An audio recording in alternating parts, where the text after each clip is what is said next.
அப்பா வந்து வேளாண் துறை நடத்தின ஒரு கூட்டத்துக்கு போயிருந்தாங்க. அதில் வந்து அவரை, காட்டுத்துவரை, காராமணி 3 விதை கொடுத்துருந்தாங்க. சரி, அவரை விதையை நெட்டலாம் அப்படின்னு சொல்லிட்டு முடிவு பண்ணோம்ங்க. அதுக்கு இந்த இடத்துல வந்து தோப்புல இடப்பட்ட இடம் இது. இதில் தென்னை மரம் நல்லா வெயில் அடிக்குங்க. நல்லா வெயில் அடிக்கிற இடத்துல நெட்டினாதானுங்க அவரையெல்லாம் நல்லா வரும். அதனால் வெயில் அடித்து மட்டை சோகையெல்லாம் விழுகாமல் தேங்காயெல்லாம் போட்டாலும் அந்த செடி பாதிக்காத இடத்துல நெட்டணும் இல்லைங்களா. அதனால இந்த இடத்த செலக்ட் பண்ணோம். அதை வந்து அப்பா தோண்டிகிட்ருக்குறாங்க. இதில் வந்து ஒரு கொஞ்சம் மழை பெஞ்சு மேலையெல்லாம் காஞ்ச மாதிரி இருந்தாலும் கீழே நல்லா அடியீரமெல்லாம் நிறைய இருந்துச்சுங்க. அதனால் ஒன்றும் பிரச்சனை இல்லை.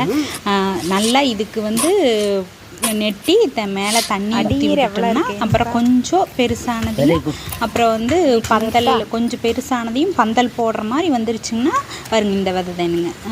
இந்த விதை தான் வந்து கொடுத்தாங்க. இதில் அவரை விதை வந்து நல்லா கருப்பாக இல்லாமல் இது ஒரு விதையாக இருந்துச்சுங்க. பார்க்கலாங்க. அவரை செடி வந்ததுன்னா அது எந்த மாதிரி காய் காய்க்குது அப்படிங்கிறத 2வது பார்க்கலாமுங்க.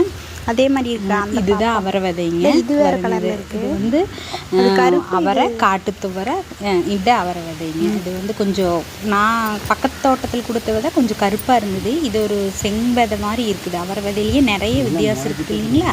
அதில் இது மாதிரி இருந்ததுங்க. சரி, நெட்டி விட்டுடலாம் அப்படின்ட்டு அதில் கொஞ்சம் பெருசானதையும் பந்தல் போட்டு விட்டோம்னா நல்லா காய்க்கும்னு சொல்லிட்டு பந்தல் கொஞ்சம் பெருசானதையும் போட்டு விடலான்ட்டுங்க. ஆனால் மயில், காட்டுப்பன்றி தொல்லையெல்லாம் இருக்குதுங்க. ஆனால் மயிலெல்லாம் அவரை செடி ஒன்றும் பண்ணாதுன்னு நினைக்கிறோம்.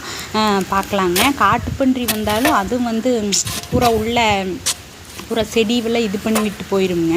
இது வந்து கொஞ்சம் வராத இடம் தானுங்க. பார்க்கலாமுங்க. நெட்டி தண்ணி ஊற்றியாச்சுங்க. ஒரு விதையை நெட்டி அது முளைச்சி மேலே வந்தாலே நம்மளுக்கு ஒரு தனி சந்தோஷம் தான் இல்லைங்களா.